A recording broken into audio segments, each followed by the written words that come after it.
मी जर म्हणाले महाराष्ट्रामधला सगळ्यात मोठा जिल्हा म्हणजे चंद्रपूर जिल्हा होता, तर तुम्ही यकीन कराल का? यासाठी जाणून घेऊया आपण चंद्रपूरचा इतिहास. आधी गडचिरोली आणि चंद्रपूर एकच जिल्हा होता. बट 26 ऑगस्ट 1982 मध्ये विभाजन होऊन चंद्रपूरमधून बाहेर निघणारा जिल्हा म्हणजे Gadchiroli as a new district एक्झिस्टन्समध्ये आला. आता चंद्रपूर जिल्ह्यावर बरेचसे राजवंशीय लोकांनी राज्य करून गेले, जे होते शुंगा, मौर्या, सातवाहना, वाकाटका, चालुक्य, परमार, नागवंशीय, गोंड.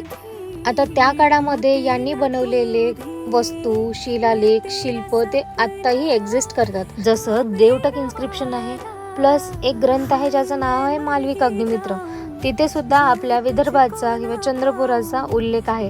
तर आहे ना आपला चंद्रपूर इतिहासात. सो व्हिडिओ आवडले असेल तर लाईक, शेअर, सबस्क्राईब करा आणि फॉलो करा. भेटूया पुढच्या व्हिडिओमध्ये.